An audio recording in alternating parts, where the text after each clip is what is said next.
जय खाटू श्याम जी कहानी को पूरा सुने। राजस्थान में जयपुर के सीकर जिले में स्थित है खाटू श्याम जी का यहाँ मंदिर भारत देश में कृष्ण भगवान के मंदिरों में सबसे ज्यादा प्रसिद्ध है, जिन्हें कलयुग का सबसे मशहूर भगवान माना जाता है।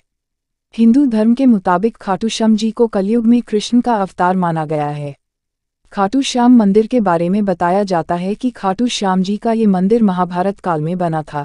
इस मंदिर का इतिहास भी महाभारत की लड़ाई से भी जुड़ा है। इसी वजह से देश भर के श्रद्धालु और पर्यटक खाटू श्याम जी की कहानी और उनकी जीवन कथा को जानने के बारे में दिलचस्पी रखते हैं। यदि आप भी खाटू श्याम जी की जीवन कथा को जानने के लिए उत्साहित हैं, हिंदू पौराणिक कथाओं के अनुसार खाटू श्याम जी का जन्म या बर्बरीक का जन्म महाभारत काल के दौरान हुआ था। वे गदाधारी भीम और नागकन्या मौर्वी के पुत्र थे। भारत के सबसे प्रसिद्ध कृष्ण मंदिरों में से एक खाटू श्याम जी का मंदिर मुख्य रूप से बर्बरीक नामक महाभारत के दानव को समर्पित है। इसीलिए खाटू श्याम जी की जीवन कथा की शुरुआत महाभारत से शुरू होती है। आपको बता दें कि पहले खाटू श्याम जी का नाम बर्बरीक था। वे बलवान गदाधारी भीम और नागकन्या मौर्वी के पुत्र थे।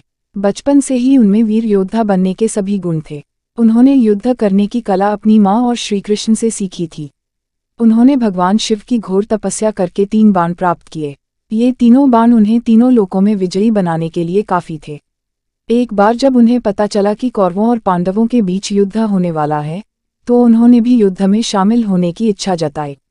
इसके लिए जब वे अपनी मां के पास आशीर्वाद लेने पहुंचे तो उन्होंने हारे हुए पक्ष की ओर से युद्ध लड़ने का वचन दिया। जब उन्हें बर्बरीक के इस वचन का पता चला तो वे ब्राह्मण का रूप धारण कर उनका मजाक उड़ाने लगे और कहने लगे कि वे 3 बाण से क्या युद्ध लड़ेंगे। तब बर्बरीक ने कहा कि उनका एक बाण ही शत्रु सेना को मारने के लिए काफी है। ऐसे में अगर उन्होंने 3 तीरों का इस्तेमाल किया तो ब्रह्मांड का विनाश हो जाएगा। ये जानकर भगवान श्रीकृष्ण ने बर्बरीक को चुनौती दी कि पीपल के इन सभी पत्तों को वेद कर बताओ। बर्बरीक ने चुनौती स्वीकार की। उनकी परीक्षा लेने के लिए श्रीकृष्ण ने एक पत्ती अपने पैरों के नीचे दबा ली।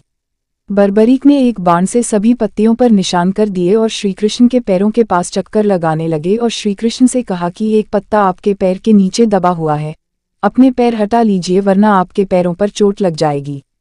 इसके बाद श्रीकृष्ण ने बर्बरीक से पूछा कि वे युद्ध में किसकी तरफ से शामिल होंगे। बर्बरीक ने जवाब दिया कि जो पक्ष हारेगा वे उनकी तरफ से युद्ध लड़ेंगे। श्रीकृष्ण को ज्ञात था कि युद्ध में हार तो कौरवों की होनी है। ऐसे में अगर बर्बरीक ने उनके साथ युद्ध लड़ा तो गलत परिणाम सामने आ सकते हैं। उन्होंने बर्बरीक को रोकने के लिए उनसे दान की मांग व्यक्त की। दान में उन्होंने बर्बरीक का सिर मांगा।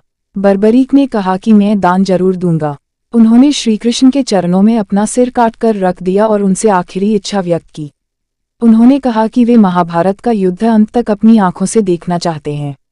श्रीकृष्ण ने उनकी इच्छा स्वीकार करते हुए बर्बरीक के सिर को युद्ध वाली जगह पर एक पहाड़ी के ऊपर रख दिया, जहां से बर्बरीक ने अपनी आंखों से अंत तक महाभारत युद्ध देखा। युद्ध के बाद पांडव लड़ने लगे कि युद्ध में जीत का श्रेय किसको जाता है। तब बर्बरीक ने कहा कि श्रीकृष्ण के कारण वे युद्ध जीते हैं। श्रीकृष्ण बर्बरीक के इस बलिदान से बहुत प्रसन्न हुए और उन्हें कलयुग में श्याम के नाम से पूजे जाने का अनमोल वचन दिया। कहानी अच्छी लगे तो लाइक, कमेंट, सब्सक्राइब करें। अगले किस टॉपिक पर वीडियो बनाएं।